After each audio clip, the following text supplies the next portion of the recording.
Good morning. I'm Angelique Pandolf. I'm the Director of Transportation at Easter Seals. I'm Butch Laker. I'm a city planner with the city of Manchester. Zach Swick with the commission. I'm Craig Tuss from Central New Hampshire Regional Planning Commission. Scott Vogel with Rocky Mountain Planning Commission. James Bayo with Southern New Hampshire Planning Commission. Anthony Summers with the planning commission. Liliana Gorham with the commission. Sammy Mabry with the commission. Bruce Thomas, Town of Cooksville. Nate Miller, staff. Paul Suska, Bike Walk Alliance of New Hampshire. Adam Lasney, staff at the commission. And I'm Sylvia Von Aulock with the commission. And why don't we go to the screen, our virtual folks? All right. Oh, there's Liz. Liz, introduce your full team. Hi, Liz Robidoux, planning town of Derry, and with me is Nick Principato, our intern, who's leaving us tomorrow, very sad, and Caroline in the planning department. Hi. All right. Kristen. Kristen Farr, town planner with Londonderry. Hi, Kristen. Thanks for being here. Dave. David Tilton, Southern New Hampshire Planning Commission. Great. Thanks, Dave. Hi, Becky. Becky Hebert, town of Bedford. All right. And there's Mr. Watson. Hi, Sylvia. Bill Watson, New Hampshire DOT. Hi, Bill. And Glenn. Yep, Glenn Davidson. I'm also with New Hampshire DOT. Good to see you, Glenn. Good to see you. And we have Cam. Good morning, Cam Perlman with the Southern New Hampshire Planning Commission. Great. And we have a friend from Bike Walk Alliance. Hi, yes, I'm Amanda Gorg, and I am with Bike Walk Alliance of New Hampshire. Amanda. Amanda, could you spell your last name for me? Of course, yes, for the minutes, it makes sense. It's Gourgue. Yeah, the UE got me. I'm sure I wouldn't have thought of that. Let's see. Lee Levine. Yes, good morning, Lee Levine, Federal Highway Administration. And for some reason, my Zoom video is not working, but I see you and I can hear you. Great. And we can picture you, Lee. All right, Kristen. Hi, Kristen Clark, City of Manchester, DPW. Great. Thanks for being here. All right. All right, and I'm Maggie Baldwin. I'm with the City of Manchester DPW. So it sounds like we'll skip over item number 2, which is consideration of minutes from July 17th, and get right into new business. The first thing on the agenda is discussion of draft fiscal year 2027-2036 10-year plan by Nate Miller. Yeah, good morning, everyone. You may remember that back in March, we prioritized and submitted our set of regional project priorities for the 10-year plan. And a lot has happened since March and what is today, August 21st. We now have a draft 10-year plan. I was actually going to and have a set presentation here. I was actually going to walk through some of the high points of the presentation that DOT gave to Gasset last week, because I think a lot of the big picture items are in that presentation. And then I was really going to focus and kind of spend some time on the specific impacts to our region. I still want to do that. However, I do see that both Bill Watson and Glenn are here. We have a full complement of our DOT planning partners. Bill, if you'd like to, I don't want to put you on the spot. You're certainly welcome to give an overview of the 10-year plan from the big picture items, or I can open that presentation, walk through some of the key points, and you can offer color commentary as we go through. What would you like to do? Oh, that's unfair, Nate. I'm happy to walk through some of the highlights. They're probably very similar to what you presented. So let's feed off of each other. I don't mind talking a little bit about it, and then we can. All right, I'm going to open that. Let me see if I can share my screen. And I'm going to go to this.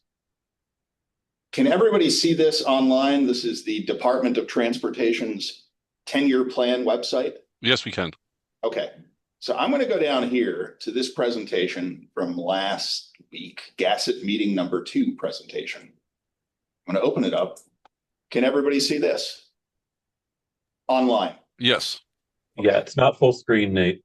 It's not There you full go. screen. Let me There see you what go. Oops. That's a little better. Oh, wait a second. Let me, and we can't see it in the room now. Let me see. Is this a little better on your end, Bill? Yeah. Okay. I'm going to go ahead and scroll down, and I'm not going to cover a lot of the background information about funding source. I'm going to start here, I think. These are really the key points that I think led the Department of Transportation to develop the draft 10-year plan that we have in front of us. And so these are the key points. Focus on maintenance and preservation of the existing network of roads and bridges. Continue to invest in the core system programs and build on successes in road and bridge conditions statewide. If you look at that bullet point, level funding of the paving, bridge, guardrail, culvert safety programs. So that's an important thing to understand. It's not a throwaway bullet point. They're level funding their statewide programs. Okay. So that plays an important role in impacts later on to the capital projects in number 3. So the first bullet point under that, you have cost drivers. And we'll talk about each of those cost drivers in a little more detail. Construction cost inflation, indirect cost increases. There are some debt service implications that we'll talk about in a moment that all are affecting this big picture. And the second bullet point means that because of those cost drivers and the need to keep the statewide programs whole, that means that there is a need to bring the federal and turnpike program into constraint. Bringing something into constraint doesn't mean adding new things. Bringing something into constraint in this context is going to mean reductions and delays. So we have cost drivers, we have the need to keep the statewide, maintenance and preservation programs whole. Where are we going to see the impacts? We're going to see the impacts in the capital programs, or the capital projects, I should say. I'm going to go to the next slide. This is a little bit in the weeds, but it's very important. You may recall that 11 years ago, the state of New Hampshire increased the gas tax by 4.2 cents. That was part of Senate Bill 367 at that time. The language of Senate Bill 367 was that part of the reason for passing that 4.2 cents on the gas tax was to back a portion of state debt service on the I-93 project. Okay.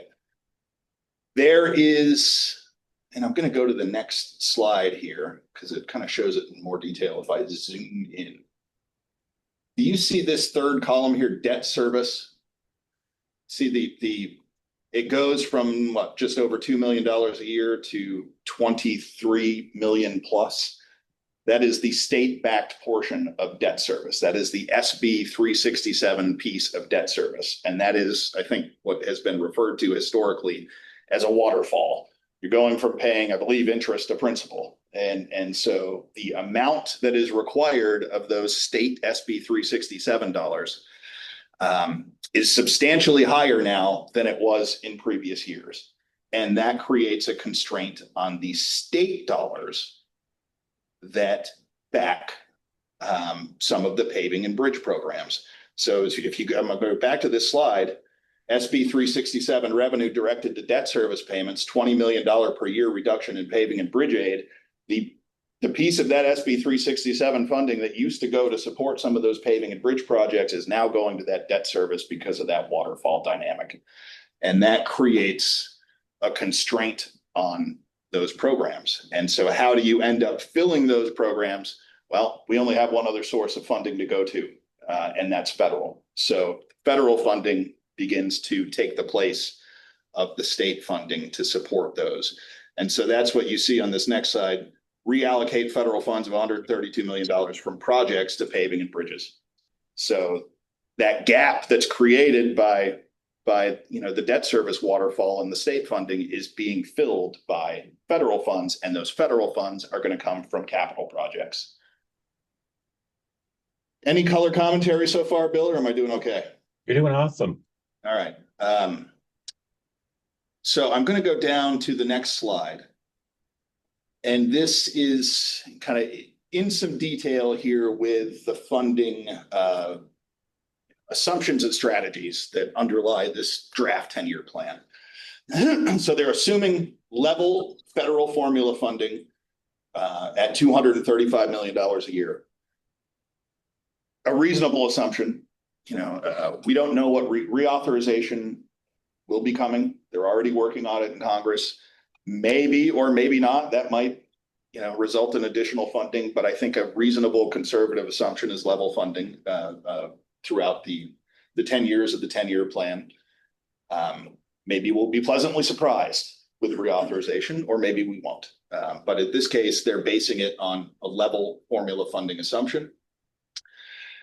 Construction cost inflation increasing. And so in the last 10-year plan, that inflation assumption was 3.7%. It is now 4.4%, 4.4% per year out to the year of expenditure on every project in the 10-year plan results in tens of millions of dollars of inflation impacts over the course of the 10-year plan. It's significant. An indirect cost rate, this is the Department of Transportation's indirect cost rate. So every state managed project, the state gets to realize 10% of those costs for their own indirect expenses, in essence, the cost of running the Department of Transportation. The administrative costs of running the Department of Transportation. That historically has been 10%. It's increasing to 12% in this 10-year plan. And that accounts to real money over the course of the 10-year plan because it's an additional 2% on all state managed projects, essentially. You had some carryover from the existing projects in the 10-year plan that were previously programmed in fiscal 25 and 26, carrying over into the new 10-year plan. And some project costs and what you might call scope creep, for lack of a better term. Not to say that that's waste, but as you get into designing projects, sometimes latent conditions are discovered that cost more money than you originally thought. And so some of those costs and scope increases are the result of those sorts of dynamics. And that is, here $130 million in project costs over the course of the 10-year plan. So there in bold at the bottom, based on the above, the 10-year plan is currently the existing 10-year plan going into this 10-year plan over programmed by 400 million. And so that needs to be brought into constraint. How do we make up that gap? And that basically is going to translate into cuts and delays on projects. So, yeah, go ahead. Can we go back just for a second? Yeah. So on this slide, and when you talk about cuts and delays, the last two bullets are important for everybody to pay attention to, and certainly local officials feel both of these, or especially the second one. The 130 million or so of additional project costs, it is scope creep.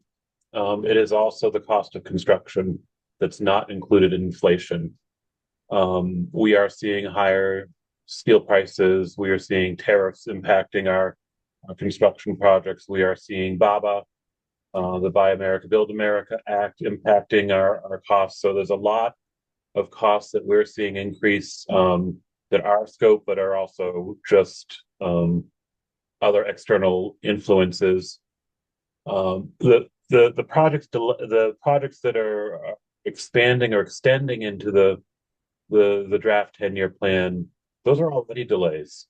Those are delays due to staff shortages here, staff resource issues here within a community. It's DOT managed and local managed projects, consultant delays, permitting delays, right-of-way delays, any number of things. And that's a tough pill for all of us to swallow. But so the point only being that 130 million is coming into this 10-year plan because collectively we couldn't get those projects out and implemented in the time frame we were originally intending to. Thanks, Bill.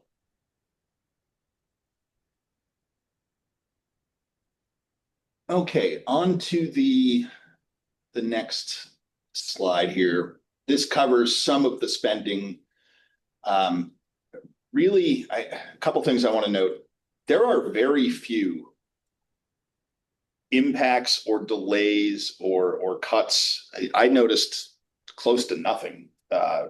One project that I caught my eye, but other than that, almost nothing on the LPA front.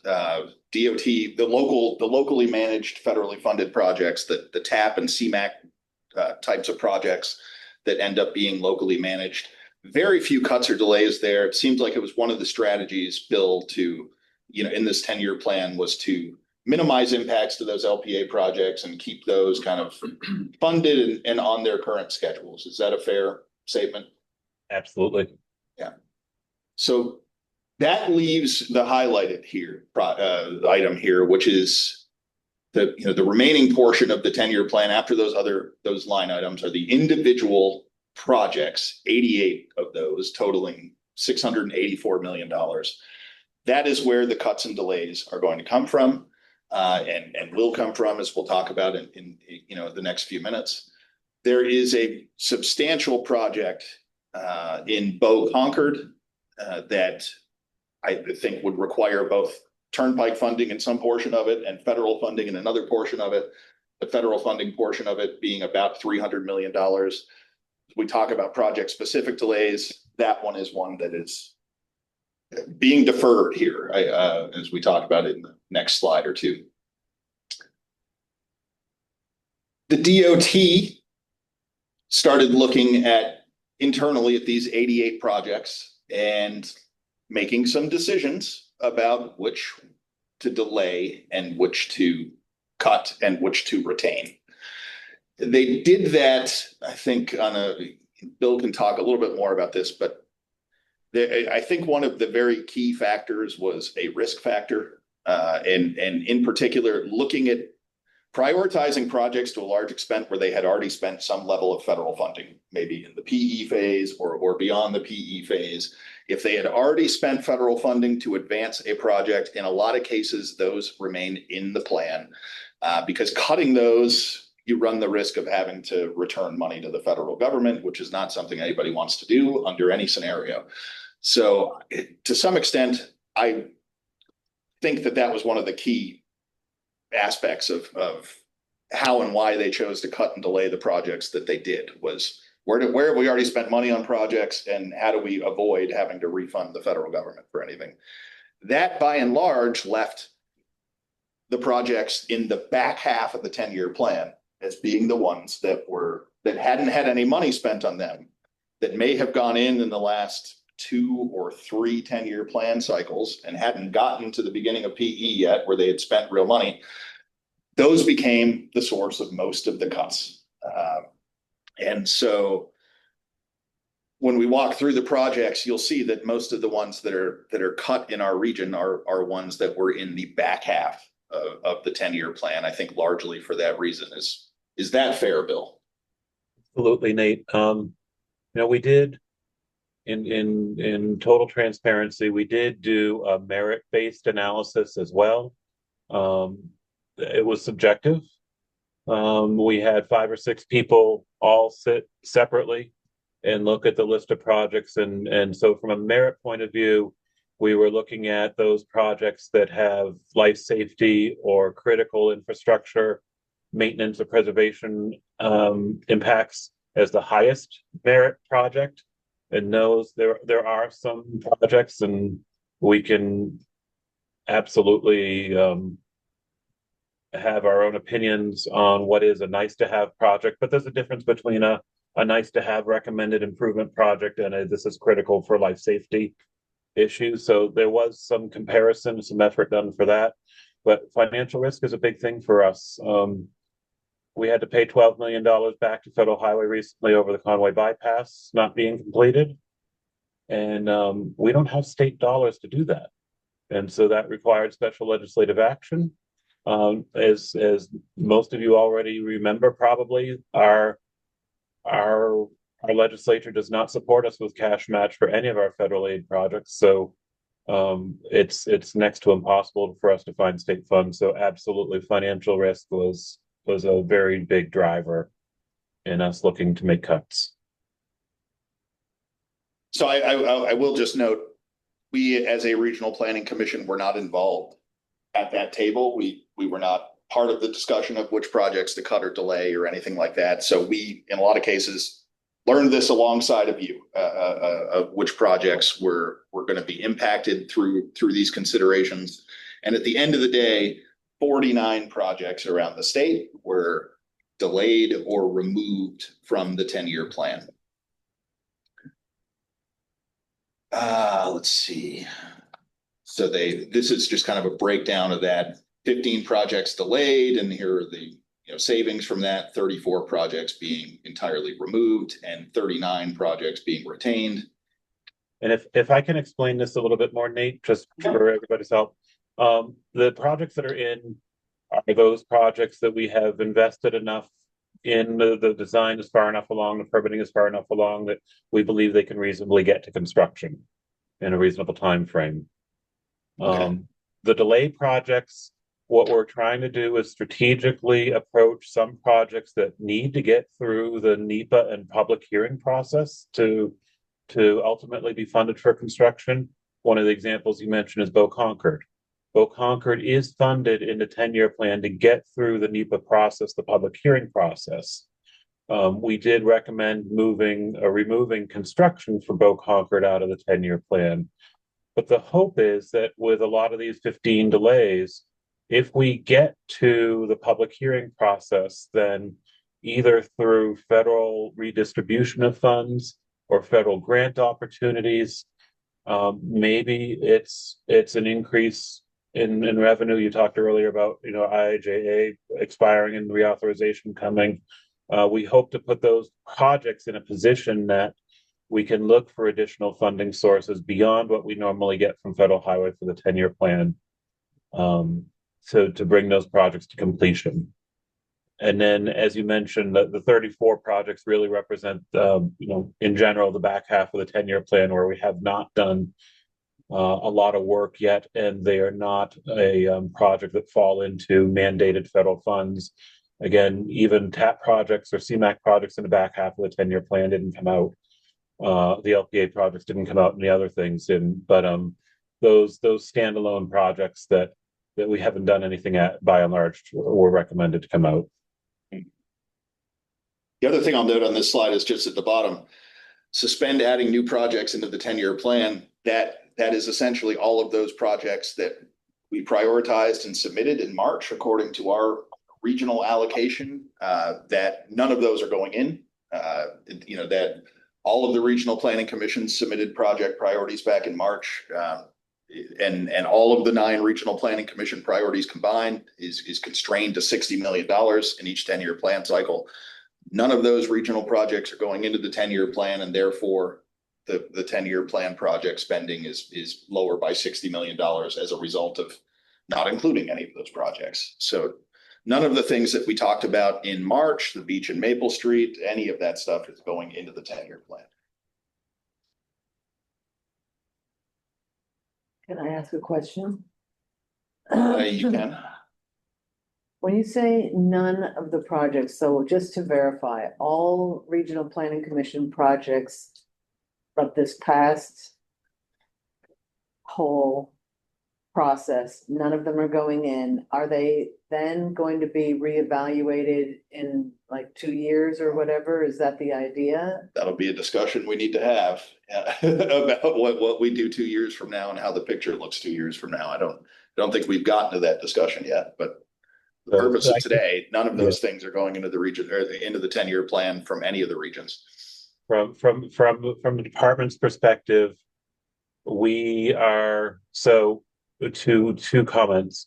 One, when we received the recommendations from all 9 regional planning commissions, by and large, we had none of the regional planning commissions say that the new recommendations were higher priorities than any of the existing projects. So we felt it was not fair for us to be cutting projects for communities and regions that have been working hard to prioritize projects and have them preempted by new recommendations coming in. It's unfortunate that we're at that point at all, but no one told us that they felt something else was a higher priority to bring in than projects that were in the existing plan. And we don't want this to be, so I remember this is not the first correction of 10-year plan projects that I've been through here at the agency. There's a couple of us that have been around long enough, and I think, Nate, you're one of them. I'm one of them, yeah. I was there for the O'Leary cuts, yeah. And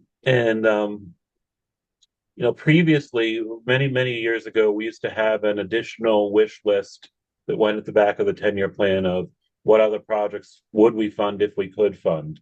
And that became a troublesome area for us. So our recommendation moving forward is that if whatever version of the 10-year plan ultimately passes through the legislature for this 27 to 36 update is the baseline for the future. Any recommendations that you've looked at for this update, any of the cuts would have to be reevaluated as new considerations when new projects are solicited for the 10-year plan. And I don't know that there's any guarantee that that'll happen 2 years from now. I was sitting with one of the other MPOs yesterday, and that was a question that came forward. And we don't know when there's going to be the opportunity in the future to add projects back to the 10-year plan, but we expect that everything will be whatever is the approved 10-year plan at the time will be the baseline, and any considerations will have to be reevaluated as if they were brand new.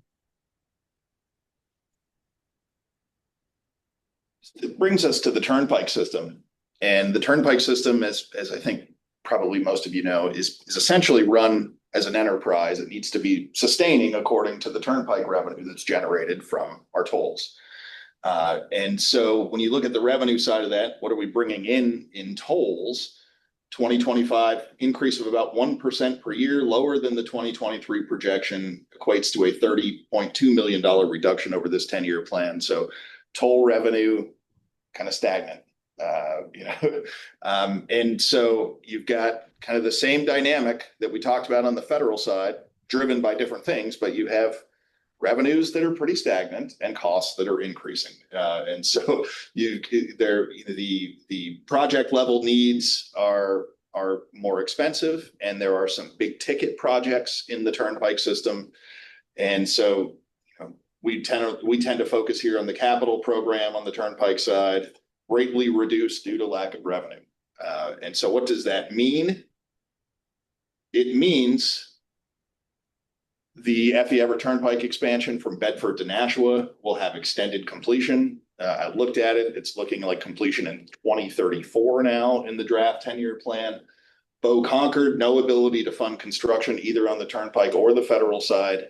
And Manchester exit 6 and 7 in our backyard from where we're sitting right here, no ability to fund construction. However, they are committing to continuing the engineering and process through NEPA. So there is both PE and right-of-way funding programmed for exit 6 and 7, but no construction in this 10-year plan. I think I may have just spoiled one of the future slides here.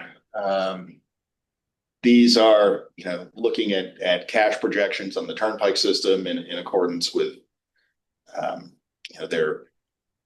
I'm not going to spend a lot of time on this, but in any case, there are some constraints and that need to be brought in. So here, yep, go ahead. Can you go back to that for just a second? Yeah.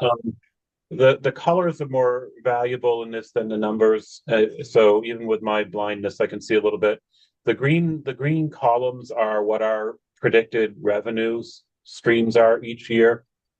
And then the stacked columns are the operating costs on the bottom, the debt service, the renewal and replacement program, and then the capital program is on the top. If we eliminated our capital program, the turnpike system barely stays solvent under the existing toll structure that we have today. We could, if revenues stayed as they are predicted or projected, and those operating costs and debt service on existing bonds the Turnpike system is paying off stays consistent, we could function over the next 10 years. It is really those blue charts that it is our capital program that's driving our cash balances so far into the negatives. And that's something, 10-year plan or not, is something that our Turnpikes folks recognize is an issue, and they are starting to have those discussions with the commissioners and with others in the state to determine how best to handle that. Because right now, if we don't have all of those things, if we only have operating assistance paying debt service and renewal and replacement, we won't be able to bond more because we won't be able to meet the bond requirements that our bondholders expect in the Turnpike system.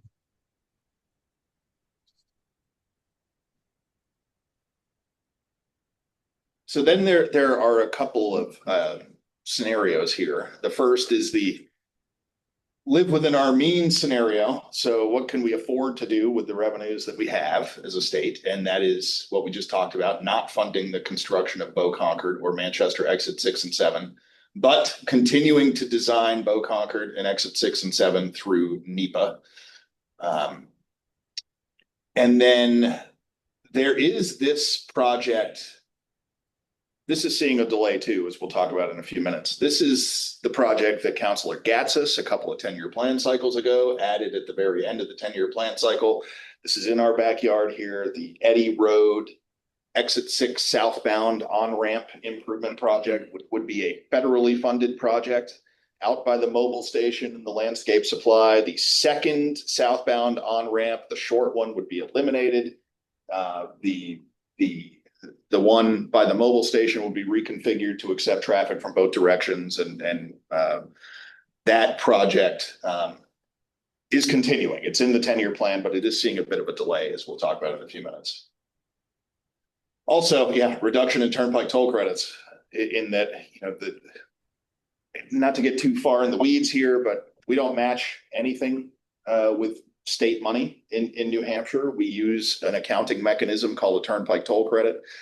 In 10 seconds, what that is every time the state generates toll revenue and spends that toll revenue on a project that would have otherwise been federally eligible for federal aid, the federal government says, "Good job, New Hampshire, you generated your own money to pay for something that would have otherwise been Fed aid eligible, and we're going to reward you for that by allowing you to claim a credit for each dollar that you generated and spent, and that credit can be used to offset match on other federally funded projects." We rely on that as a state to match almost our entire federal program, and so that's a big deal too in this revenue picture, is the amount of Turnpike toll credits that get generated.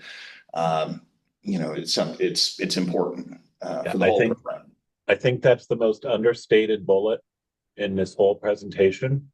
Quite honestly, we have not finished our analysis, but our finance director and a couple of others have looked at the solvency of our Turnpike toll credits going out through the next 10 years. And without the Turnpike revenue and without state match for our federal aid funds, it is one of the scenarios that we've seen. It's kind of like the spaghetti paths that you see for hurricane modeling and such. But one of the scenarios, or more than one of the scenarios, shows that we're going to be out of toll credits before the end of this 10-year plan, which means that there are going to be not only Turnpike problems, but a lot of the federal aid projects that are in the draft 10-year plan are going to stop because we won't have the ability to match those without a change.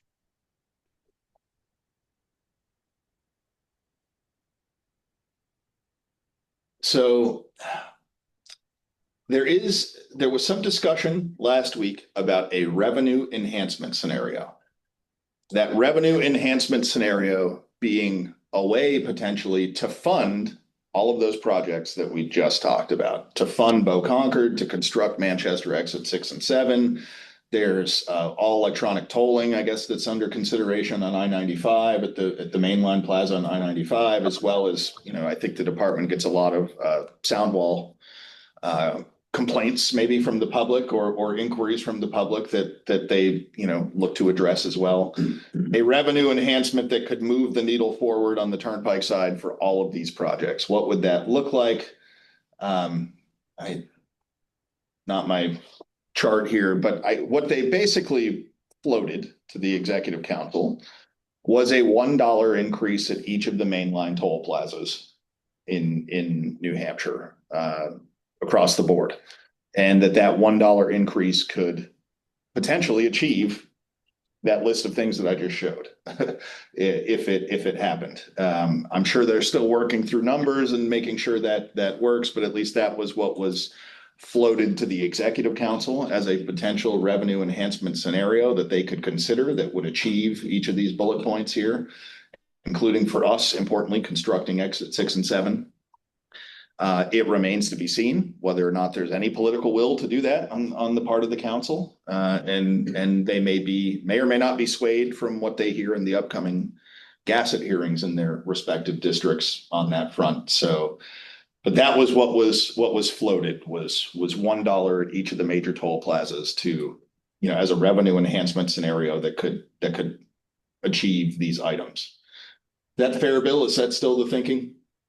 Yeah, I think it is, Nate. I think to say it a little bit more strongly, Commissioner Cass doesn't believe that so the top of the slide that you're showing now, do we live within our means? Commissioner really strongly believes that we're not meeting the needs of the public. And we are supportive of a toll increase. And whether it's $1 at all the main lines or we get an increase and then the legislature affects it by a discount.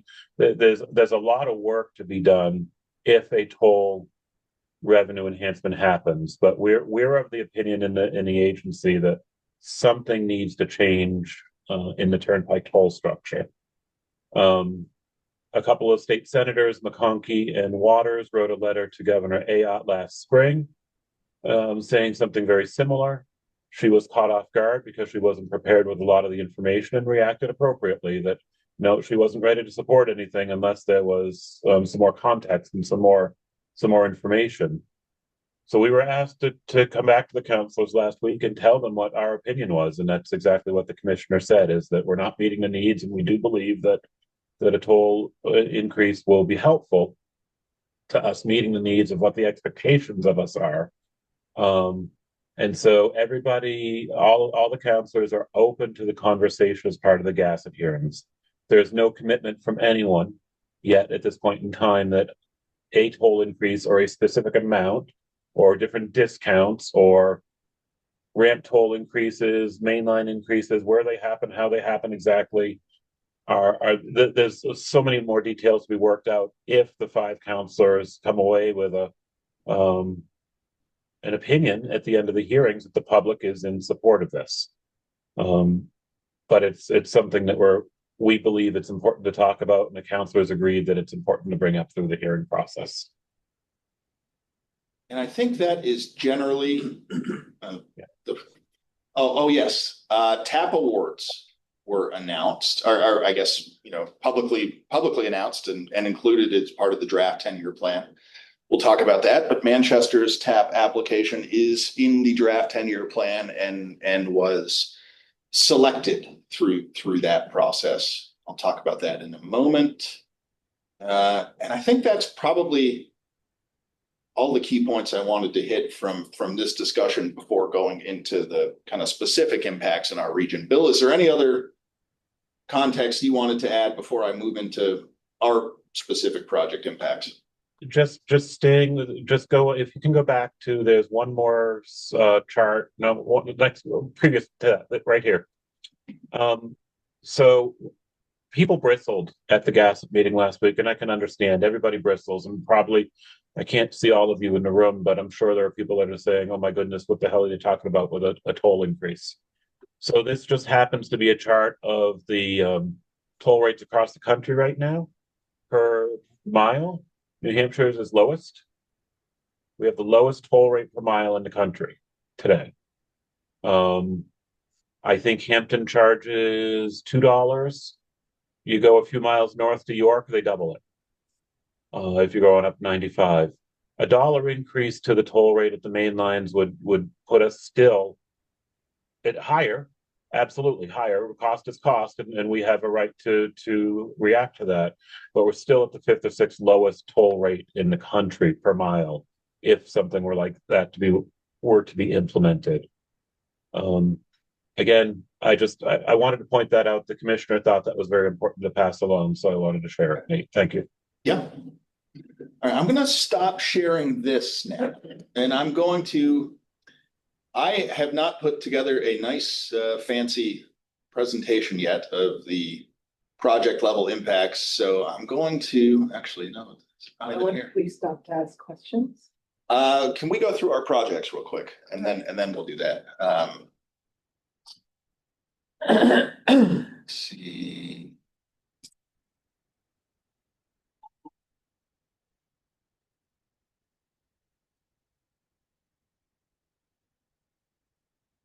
Bear with me a second. I go off my own notes here. I'm going to share this. You're seeing kind of my unvarnished notes here. I'll zoom in. These are the things I saw in reviewing the 10-year plan. Let's see. I'll go quickly because we're already time constrained, but minimal or no changes in the existing LPA projects. Anything that was changed, we generally knew about beforehand through TIP and STIP process. So Bedford 13962, that should say, F, is the New Hampshire 101 corridor study update from Wallace out to the Amherst town line. That's one of the bright spots here in the 10-year plan. That actually was advanced from fiscal 33 to fiscal 29. We had been advocating for that to be moved up, and it was. We're pleased to see that. Bedford 40664, the Route 3 widening project, engineering is well underway on that. There have been meetings recently to vet some of the initial designs, concepts. Started construction delayed from 27 to 30. Candia Raymond is a piece of is a rehab project on 101. It's mostly in Raymond. A little sliver of it goes into Candia. That's been delayed from fiscal 27 to 28. There's a state aid bridge project in Candia on Old Deerfield Road. That's been removed from the 10-year plan. I'll have to check with the town. That may have been a town request. I don't know. I don't know why that project's not in there, but I'll do a little homework on that. Chester 41848, that's the HSIP project at the intersection of 102 and 121. There's been recent public meetings to vet design concepts on that. That's delayed from fiscal 26 to 27. Deerfield, this is one of our cuts, and it's a completely cut. The intersection improvements at 107 Candia Road and Church Street, that's been entirely removed from the 10-year plan. Londonderry, the third piece of the construction, the C project, that's the construction of Shenado Road from the end of the B project east to 102. That started construction delayed from fiscal 25 to 27. We knew that. That was a previous TIP action that we had discussed a few months ago. So that one wasn't a surprise. Hooks at 29611. That's the big reconstruction winding project on Route 3. They're well into design. I think it has been a little bit of a challenge diplomatically to find a consensus on the final design, the preferred alternative to move forward to construction. So that we're seeing a construction delay there from 27 to 31. The 3A in Hackett Hill and 3A in Main Street project is delayed from 26 to 28. We knew that before, so that's not a surprise. That was a previous TIP action. Got a new project, Hooks at Bow 45129. This is a turnpike project, rehabilitation of the I-93 Hooksett and Bow overpass bridges, concrete deck replacement. That is new, appearing for the first time in the 10-year plan as a turnpike project. Londonderry Stokes Hill Road Bridge. I think this is a state aid bridge project. It's delayed from fiscal 29 to 30. That may be something that the department did in coordination with the town based on the current schedule of the project. It's not something that goes through our TIP normally. Manchester 15837, this is the Elm Street Bridge over the railroad, delayed from fiscal 25 to 29. We knew about that. That was the subject of a previous TIP action, so that's not a surprise to us. The 16099 series, that's the exit 6 and 7. We just talked about that. All construction funding removed from the 10-year plan. The right-of-way funding is actually moved to the 2 out years, the final 2 years of the 10-year plan, but there is PE phase funding early in the 10-year plan. So they are moving forward with PE, but all the right-of-way money is still in the 10-year plan, but in the final 2 years. Manchester 40653, we don't normally talk about this. This is airport improvement program for the Manchester Boston Regional Airport. They do include air projects in the 10-year plan as a transportation plan. This one was a little strange, Bill. You might want to look into this because I think all of the AIP money, normally they assume an inflation adjusted amount out to the final year of the 10-year plan. For whatever reason, none of the AIPs have fiscal 25 or fiscal 35 or 36 money in them. They probably should. So that's been kind of a standard thing is they just,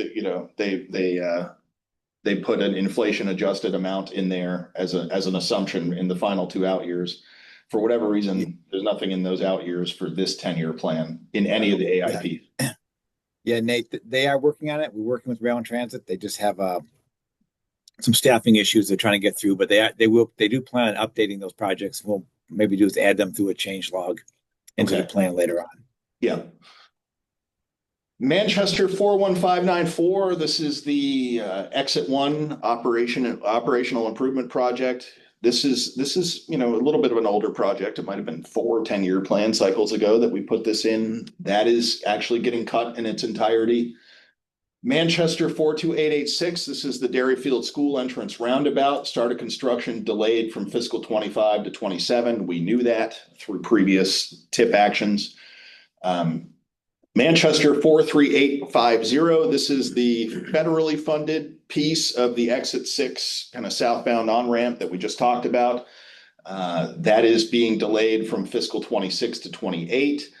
Manchester 44211, the biggest cut in our region in this 10-year plan cycle, the exit 8 Wellington Road Improvement Project cut in its entirety. Manchester 44780 is a new project appearing in the 10-year plan. It's the replacement of a box culvert under Route 121 at the traffic circle near Auburn. Manchester 45253, this is Manchester's TAP project appearing for the first time in the 10-year plan, the newly funded TAP project. Manchester Hooksett 43071A. This is a big resurfacing project northbound 93. The completion of it is being delayed from fiscal 25 to 27. Manchester Hooksett Bow 45133 is a new bridge project. It's a turnpike funded project, turnpike R&R project in the 10-year plan. Nashua Merrimack Bedford, that is the F.E. Everett Turnpike expansion. Most of that work is completed in our region, but to get all the way to Nashua, they've got significant projects in Merrimack in the pipeline. One of those child projects, the completion is delayed until fiscal 2034. So the actual full F.E. Everett Turnpike expansion won't be done and open until fiscal 2034. New Boston 27729. This is a culvert replacement, but is technically a redless bridge carrying New Hampshire Route 13 over Cochrane Brook. This has been delayed from fiscal 28 to 31. There's a new project, kind of the every 2-year dance that is done about adding the exit renumbering into the 10-year plan and then having it removed through the political process. That is likely to happen again. And so the exit renumbering is in the draft 10-year plan, and I think, odds are high that we may see that come out of the 10-year plan eventually. Ware 14338, bridge replacement on River Road over the Piscataquag River, delayed from fiscal 25 to 27. We knew about that already through previous TIP actions. The redless bridge on Route 77 over Canal 2 of Choate Brook and Ware, delayed from fiscal 29 to 35. That's a new one. We hadn't heard that one before. Wyndham 40665 Ralston Road, Route 28 improvements delayed from fiscal 26 to 28. That is one that we also knew about through previous TIP actions. So if you just took the current 10-year plan posted 12 months ago and laid it side by side with the existing 10-year plan, looked at every project in our region, these would be the ones that you would see. Again, some of these we knew about through previous TIP or STIP actions, but some of them are new to us. The big ones, obviously, are exit 6 at 7 construction funding being cut, the Deerfield intersection being cut, Manchester exit 1 being cut, and exit 8 and Wellington Road being cut. Those are the big items in this list, but other delays, spread throughout. With that, I'm going to stop sharing here, and we are 55 minutes into the meeting and still have a number of other agenda items to do. So, Bill, we were a good tag team, if I do say so myself. Thank you for adding color commentary to that presentation. Nice job, Nate. Very helpful. Thank you. Would you like to do it again with me on Tuesday? Sure. All right. Thank you. That would be awesome. That would be great. At this point, I guess questions. We do not have the Gasset hearing schedule yet. I'd be remiss in not mentioning our ability to provide feedback and input on the 10-year plan in terms of we don't think this project should be cut, or all of the specifics of the 10-year plan. That level of advocacy is happens at the Gasset hearings. The counselors work with DOT to set their own Gasset hearing schedule. I know Counselor John Stephen is currently having those discussions with the department. I have not seen a final Gasset hearing schedule yet, so I don't know times, dates, and locations, but I would expect that is imminent. Yeah. So we there's been a couple of emails from some of the people that are in the meeting, so let me answer it for everybody. We are scheduling 28 meetings right now. Hopefully the first finalized list will come out tomorrow. That will address all of those that we've finalized on paperwork for.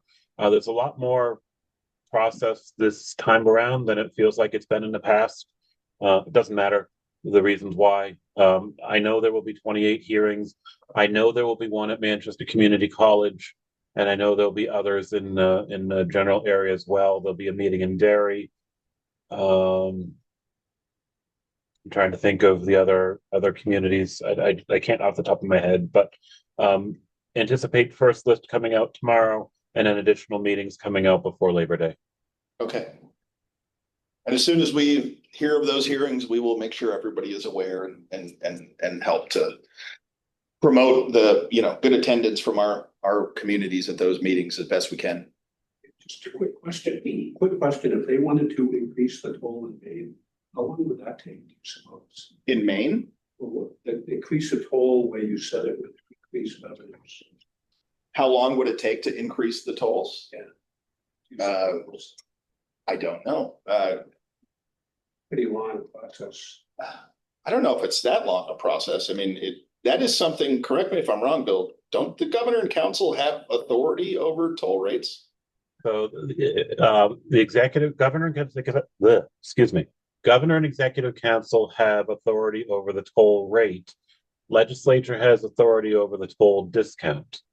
So there's a little dancing that has to be done between the two bodies in order to make something happen. Because usually, if we're raising the rates, someone wants to adjust a frequent, like a commuter option where perhaps we're asked to cap a person to paying a certain amount, or maybe one of the things that's discussed is looking at out-of-state traffic to be told or charged a different rate than in-state. So there's some dancing that has to go along there to make it happen.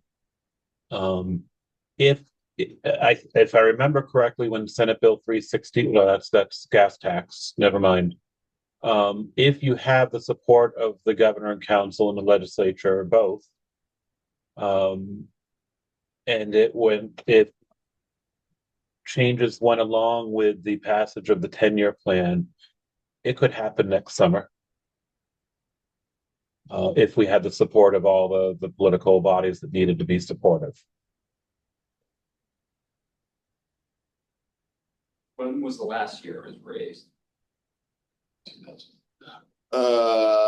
2009? Yeah, Meeting yesterday said 2007. it would have been more than 15 years ago, I think. Yeah, that time frame, 2007, 2009 was last time. And costs stayed flat over that time period, right?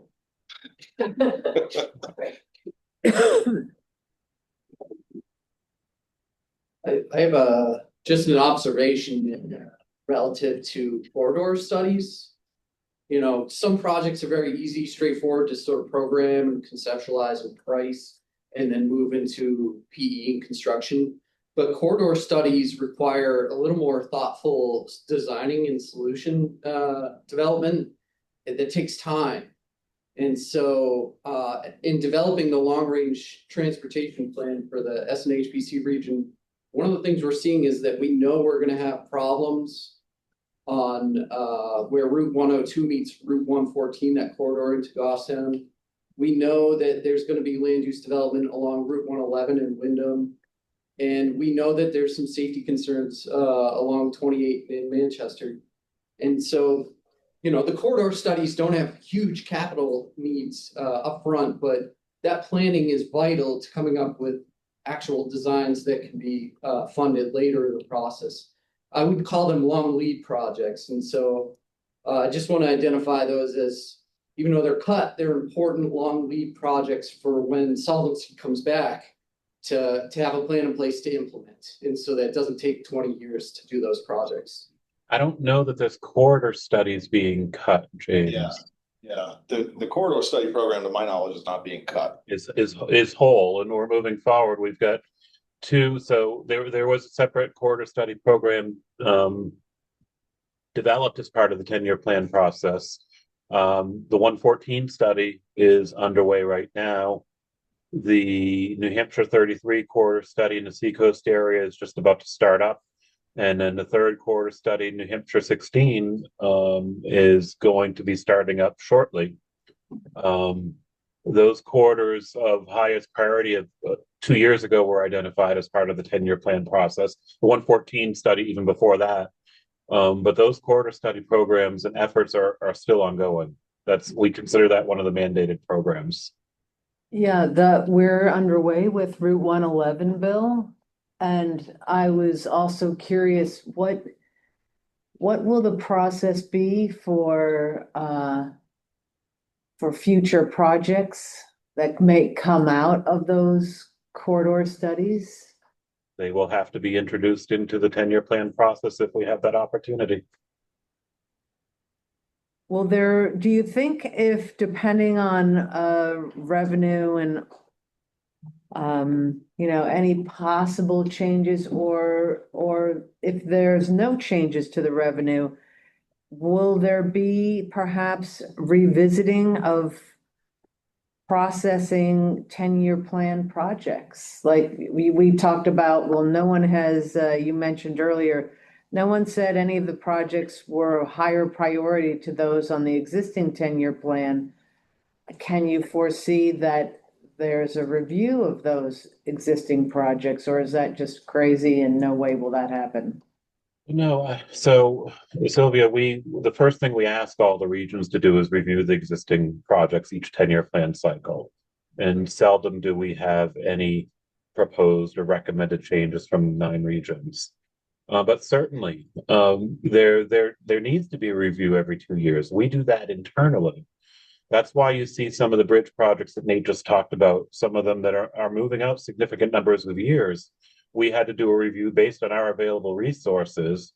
We are putting non-red listed bridge projects aside to focus on higher critical needed red listed bridges as one example.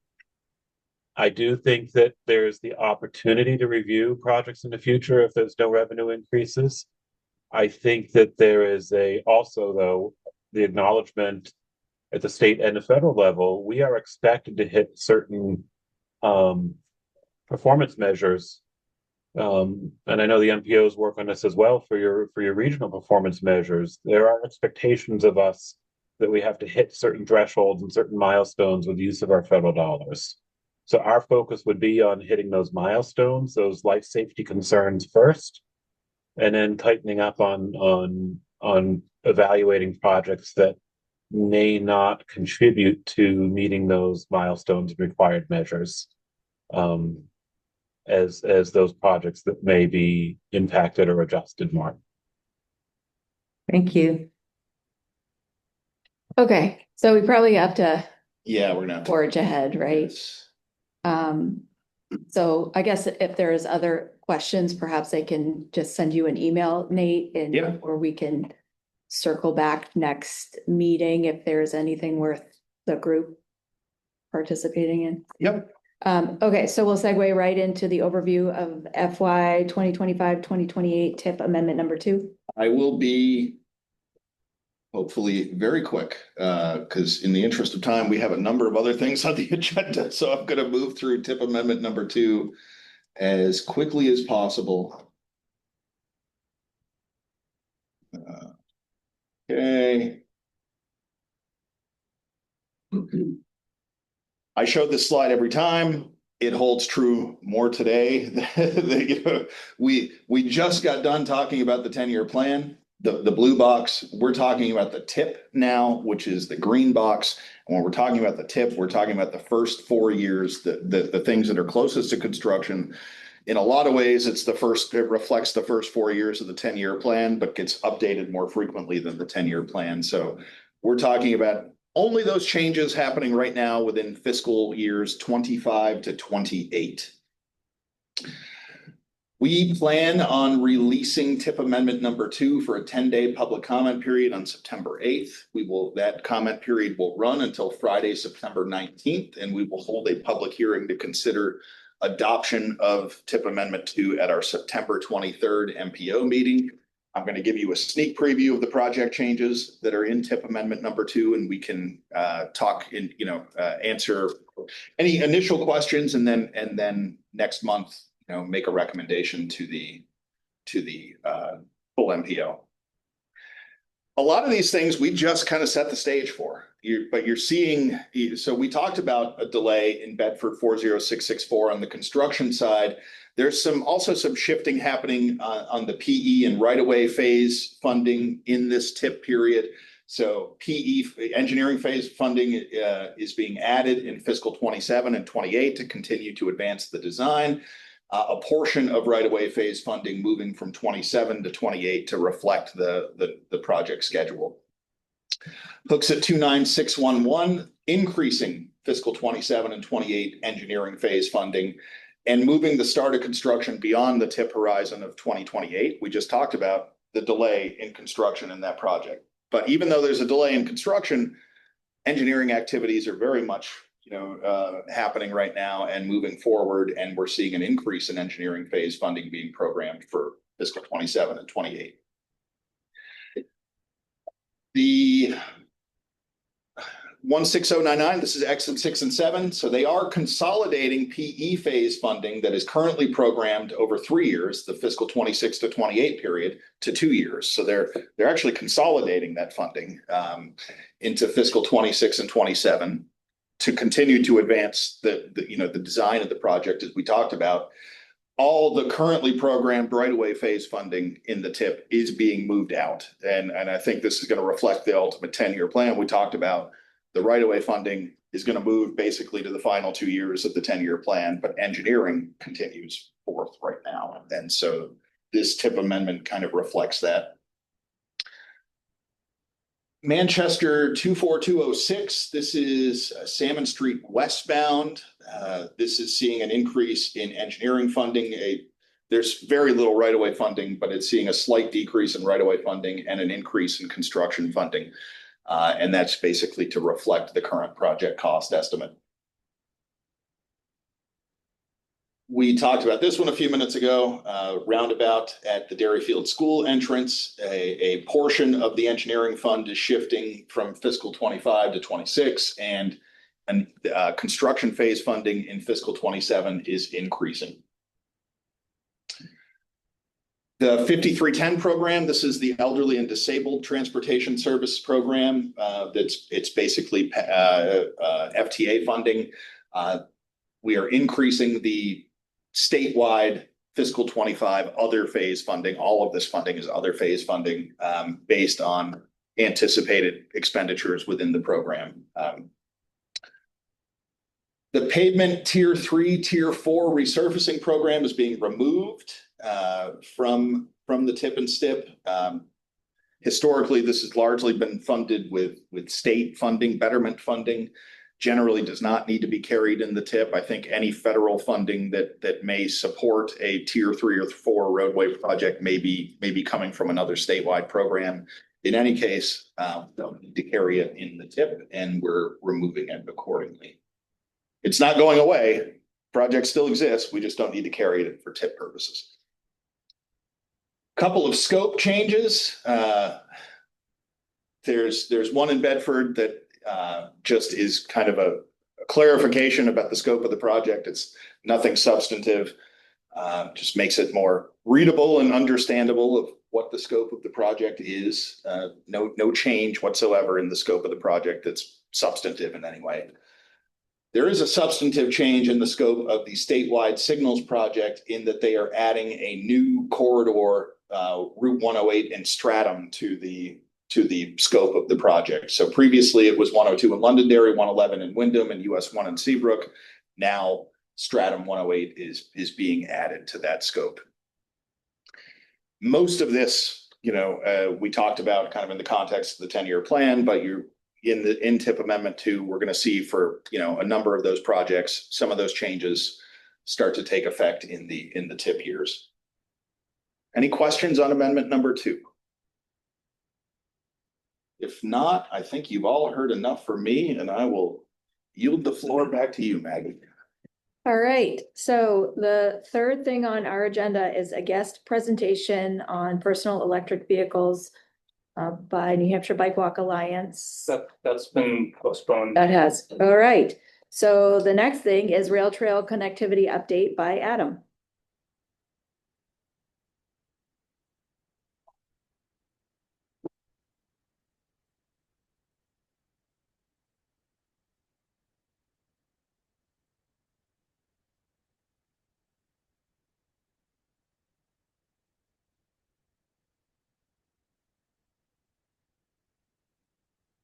Everyone see that online? Yes. All right, thank you.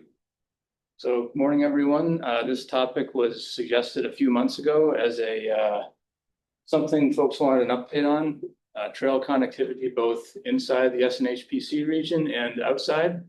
So I have a couple of colleagues here from Central and Rockingham Planning Commission who will speak after me. So this map you see here is from the 2022 State Trails Plan.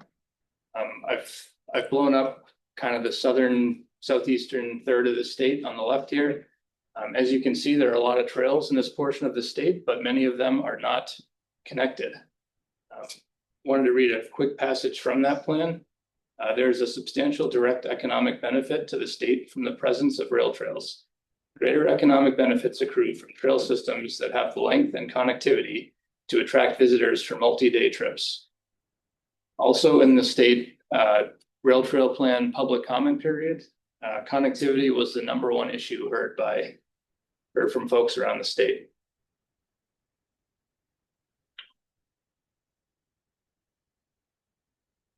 All right, so within our region, thanks to Zach for putting this map together for me. On the left, you see a list of the trails and their mileage within our region, ranked by length. And on the right, the numbers on the map correspond to the rank on the left. So leave this up for a minute. The red line indicates an existing paved multi-use path or trail. The blue line is existing unpaved multi-use path. Orange is path that's programmed but doesn't exist on the ground yet. Purple is proposed paved rather. Green is proposed unpaved, and yellow is an on-road connection. And I'll also note that these mileages will be changing in the next couple of years as trails are built out a little more and connected. So in the interest of time, I'm just going to focus on one area here, the Londonderry Rail Trail, phase 7. And I apologize, this is blurry. I specifically downloaded a high-res version of this, but it somehow still looks blurry. So this section over here to the east is 0.6 miles. That was a 2024 CMAQ grant being matched by the town and Londonderry Trailways Trail Group. This is scheduled for PE and right-of-way in the next couple of years and construction in 2028. This will eventually connect to the Derry Rail Trail and help to fill in this gap. And to the west in Londonderry, we have the airport connection to Manchester. This was a 2018 TAP grant, and the challenge here has always been getting around the airport to connect the Londonderry and Manchester trails. The Londonderry project is a little bit ahead of Manchester, with right-of-way is ongoing right now, and construction is anticipated for next year. Down here, you can see the blue is where the trail comes in from Londonderry around from Harvey Road. And then it's going to go past the Aviation Museum down by the airport, cut up Bouchard Street, and then continue along Harvey Road.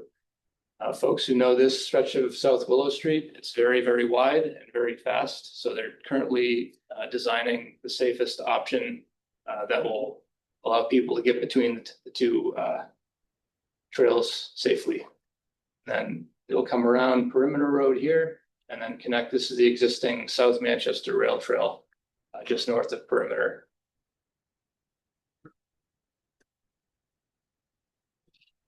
And then I just wanted to add a slide about counting because this is relevant to the trail connections. You can see here we have 4 long-term trail count sites. The colors here correspond to the colors on the map. So the light blue is Wyndham, the green is Londonderry, orange is South Manchester, and the black is New Boston. And our data over here, this is the month of July, a snapshot. So July 1st, each point is 1 day of July. You can see Windham has by far the most users on their trail, followed by Londonderry, and then New Boston and South Manchester are actually quite similar. And kind of the point of this is to show that when Londonderry and Manchester connect their trails, we hope to see an increase in the South Manchester usage, because right now it just ends at Perimeter Road. And here's a numerical version comparing weekday and weekend average daily use in July. You can see how Wyndham is about twice Londonderry, and then it goes down from there. This is not just a blip in the data. We've been tracking this since the winter time, and Wyndham has been the highest by far every single month. So I thought that was interesting to share. So with that, I'm going to turn it over to Craig. I don't know if you want to stay there or come up. It doesn't matter. Just do it from here real quick. All right. Slides from here. So Actually, because of the microphone, if you could come up, that'd be great, Craig. Sure. So talking about connectivity, now the idea of the Granite State Rail Trail, so apologies for the crude map, but from Lebanon up in the Upper Valley all the way down to Salem, it's about 114 miles. So this idea came up about 20 years ago when the Northern Rail Trail was being built. And you also might remember I-93 was being widened from Salem to Manchester. So there was the Rizzo study, we always called it, for a bikeway along the Salem to Manchester corridor.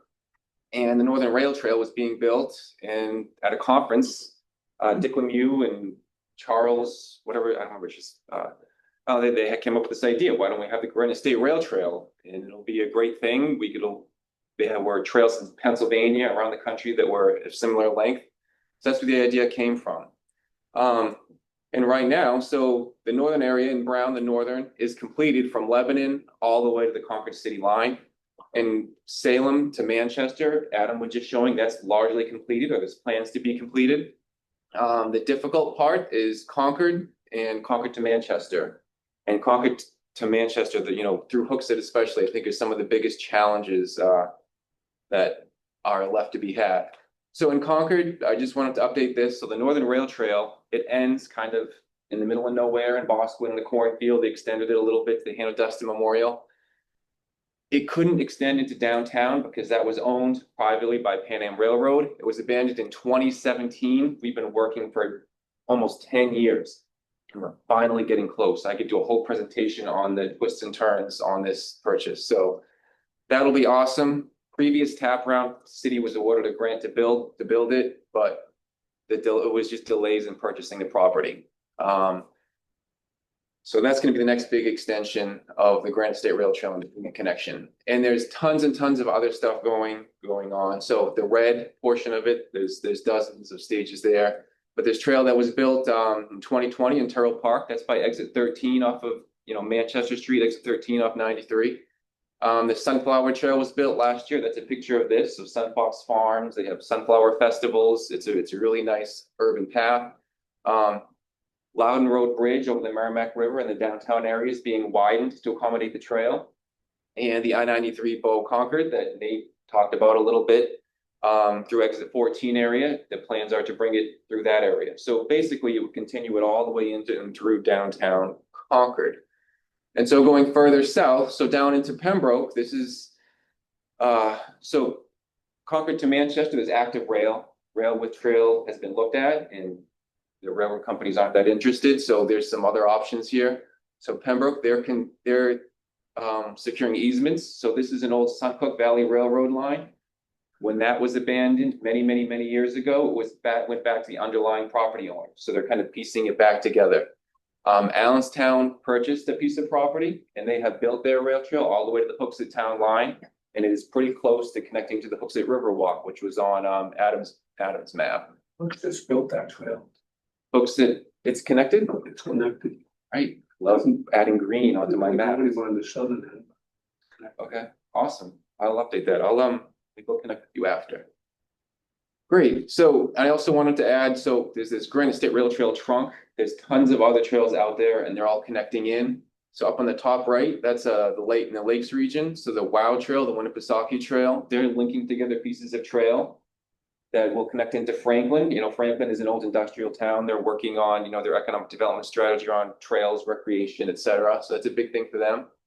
In my region, the Compton Lake Sunapee Trail, 32 miles from Newbury to Lebanon. This is another case where when the railroad was abandoned, the property went back to the underlying property owners. So they're tediously piecing it back together again, bit by bit.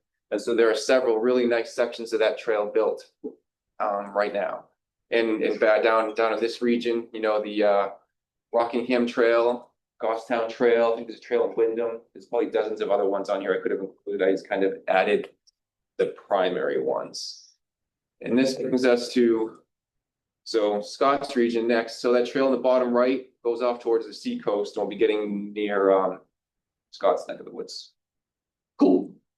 I'm Scott Vogel. I'm a principal transportation planner with Rockingham Planning Commission. We've got 4 rail trails in the RPC region. 3 of those are shared with trails here in the Southern New Hampshire Planning Commission region that Craig touched on. We've got 5 miles of trail in Salem. That's the southern tip of the Granite State Rail Trail. We've got about 16 miles of the Portsmouth branch of the Rockingham Recreation Trail running from Newfields through Raymond before it connects to your portion. And then we have a portion of the Fremont branch of the Rockingham Recreation Trail that runs from Epping down to Windham. But what I wanted to talk with you, just give you a brief overview on is work that RPC has been involved with on the New Hampshire Seacoast Greenway, because that of those 4, this is the one that the MPO has been most involved with over the years, going back to about 2007. So the New Hampshire Seacoast Greenway is part of the New Hampshire section of the East Coast Greenway, which is envisioned to be a non-motorized multi-use path running almost 3,000 miles from Maine to Florida, going through big cities and small towns and natural areas all up and down the eastern seaboard. It is also part of the Rails to Trails Conservancy's New England Spine route, as is the Granite State Rail Trail that Craig and Adam talked about. And you can see the other connections here. And a number of the MPOs in New Hampshire, as well as rail trail groups, have been involved in working with the Rails to Trails Conservancy to define the New Hampshire portion of their network. So the New Hampshire Seacoast Greenway is being developed in 4 phases that you can see here. The first of those phases, 8 miles from Portsmouth to Northampton, opened last September. The second phase, extending another 6 miles down into Hampton. The engineering for that is completed. I think the construction contract goes to Governor and Council next week. They'll begin construction on that this fall. May still be able to complete construction on that this fall. It may spill into spring. There are 2 remaining phases that are currently in the 10-year plan. What we're calling phase 2 in Seabrook, 2.4 miles. It's in the 10-year plan for engineering in 27, currently in for construction in 2030. And then phase 3 through Hampton and Hampton Falls, going through Hampton Marsh. And that is in the tip actually for engineering starting in 2025 and construction in 2032. That one was advanced for engineering from 27 to 25 based on a RAISE grant that we were able to secure last year. That RAISE grant is in limbo now, given changing priorities with USDOT in Washington. We're working with New Hampshire DOT and the New Hampshire Office of Federal Highway Administration to see if we can still get those funds. The construction phases of phase 2 and phase 3 are among the projects that have been removed in the draft 10-year plan. The PE phases are still in. So here you can see in green, the segment that's already open, in yellow down below, the segment that starts construction this fall. Right now, we've got 3 trailheads where there's substantial parking, one down at the Hampton-Northampton town line, one up at the Portsmouth Skate Park. These are the blue dots. And then there are about 8 spaces at the crossing of Breakfast Hill Road in Greenland. We have had a trail user counter just south of the skate park in Portsmouth. And you see similar numbers really to what Adam talked about for Wyndham. Average on weekend days is just over 600 trips.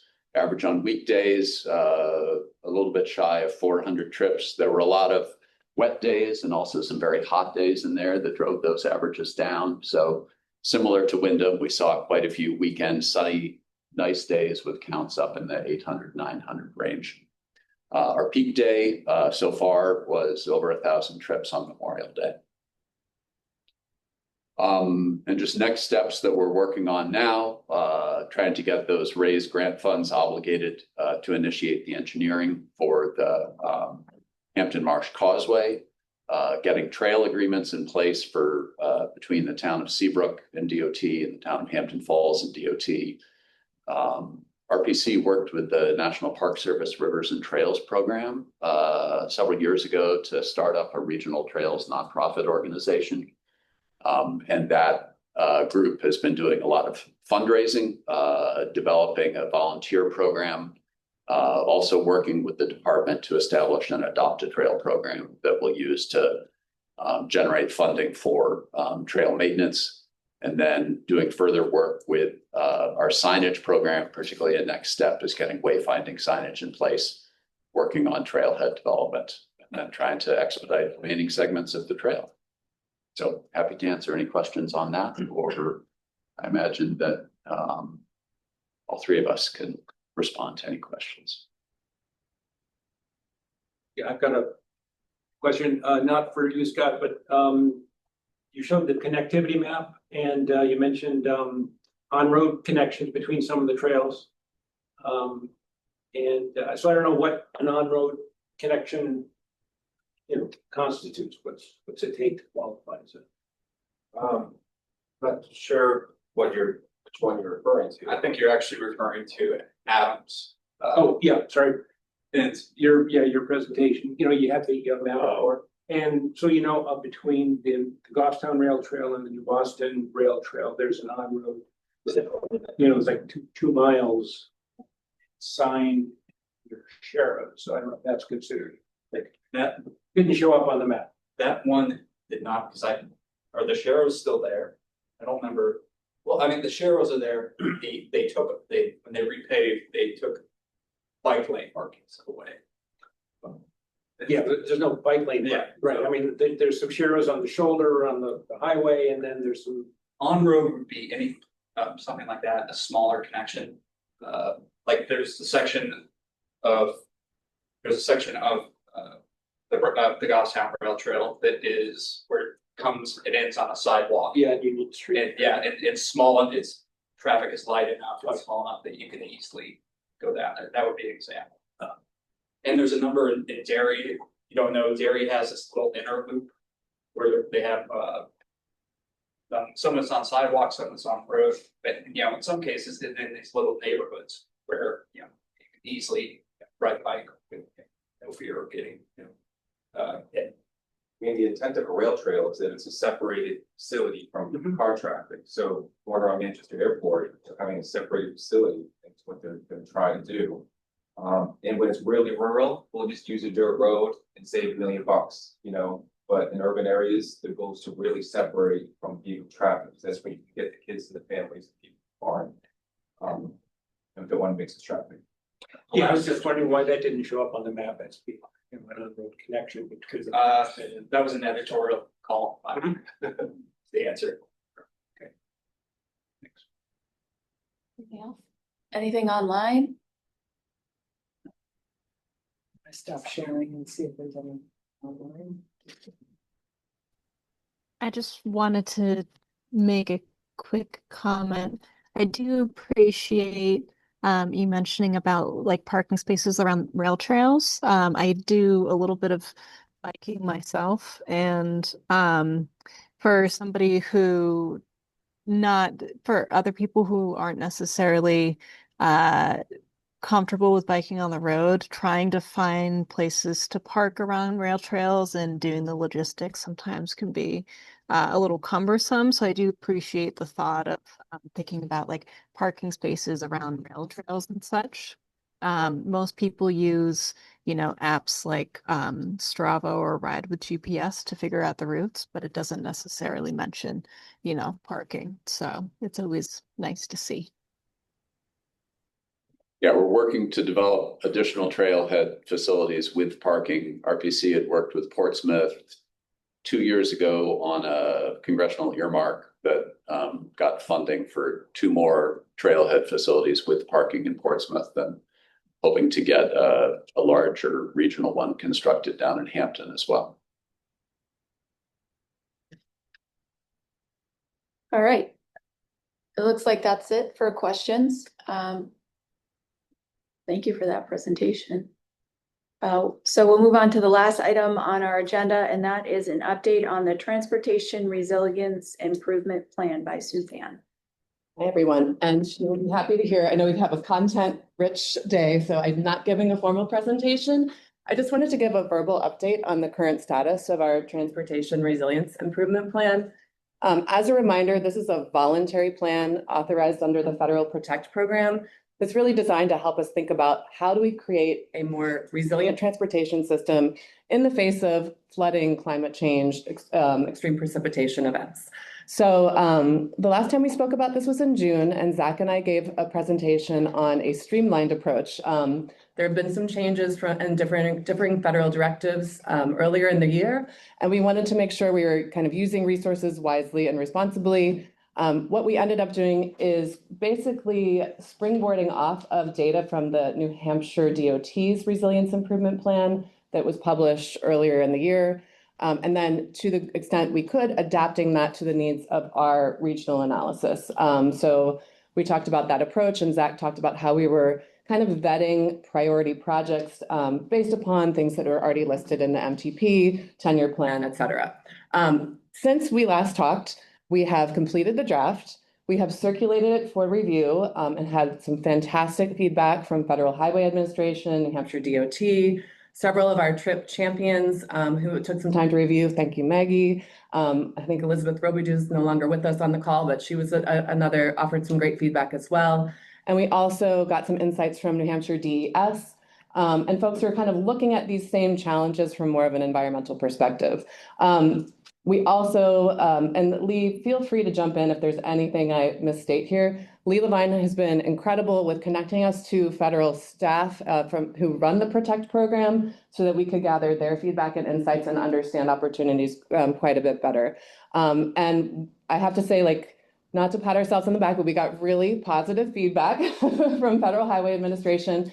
And the conversation we had just the other week really helped open our eyes to possibilities for integrating additional projects down the line. So in the revised draft that we'll be posting in the next couple of weeks, what you're going to see, for those of you who are familiar with this, we're providing a little bit more clarity on what a regional resilience improvement plan can do that the state DOT's plan isn't doing. And really it's about where are we focusing our analysis. We're actually creating a longer list of prioritized projects that would then be eligible for the local cost share reduction. So we're going to provide a little bit more insight on that front. And we're basically embedding and articulating a potential amendment process.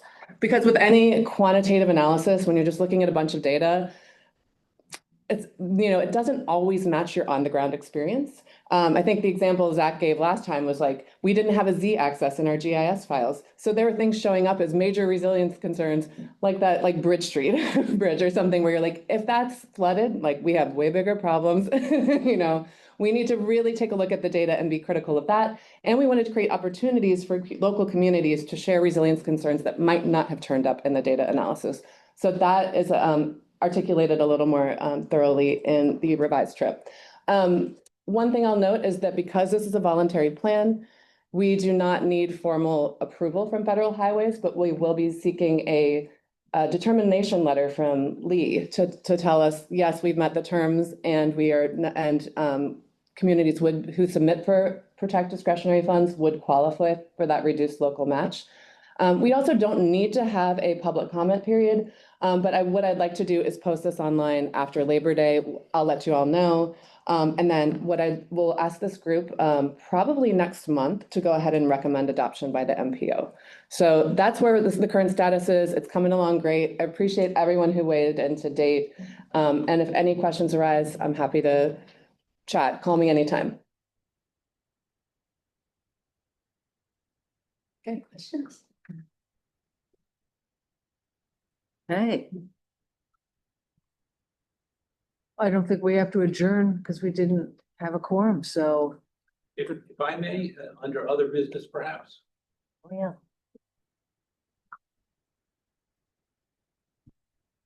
If I could just take a couple of minutes that you had allocated for Dave Topham to talk about electric vehicles. I'm with the Bike Walk Alliance of New Hampshire. We're the statewide education and advocacy organization promoting safer conditions for vulnerable road users. We're promoting or we're proposing legislation that would tweak the statute that deals with speed limit setting by local authorities on locally controlled roads. So as you know, there are statutorily established speed limits. There's also the ability for local authorities to depart from that. If they conduct a engineering or traffic investigation, they can lower speed limits, for example, in outside urban districts or within business or urban residential districts as low as 25 miles per hour. So we're proposing legislation that would just change that 25 to 20 miles per hour. There's been a movement in a number of US cities and also cities around the world to lower speed limits in those types of areas as low as 20 miles per hour. The results have been good, even in the absence of design changes. So anyway, I've got a couple of handouts over there. If you pick up the colored one, it mentions that we were also looking at removing the requirement for the traffic or engineering investigation. That's not included anymore in our proposal. So if you pick up the draft bill over there, it just changes 25 to 20. So I came here today really to reach the municipal representatives to see if you have interest in this, if you have stories to share with us, and if you're interested in supporting this. So thanks for letting me take a couple of minutes. All right. Anybody want to? I do have one quick update, if nobody has any questions on that. Go for it. So I think the last time we had a meeting, I mentioned Granite State Clean Fleets, which is our Volkswagen Mitigation Trust funding, and I believe I sent you a flyer on that. So that's a $7.5 million grant funding that will be a rolling RFP till 2026, and that's open to public entities.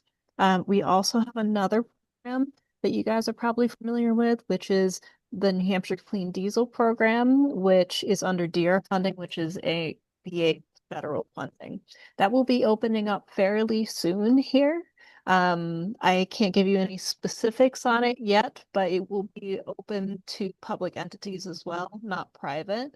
So once we have this open, I will send you another flyer with that. And I'm planning on hoping to sending some e-news out to tell people the key differences between these programs, because they're very similar and people get them very confused. So I would just say keep an eye out on your inbox, and I will send you some updates on that here pretty soon.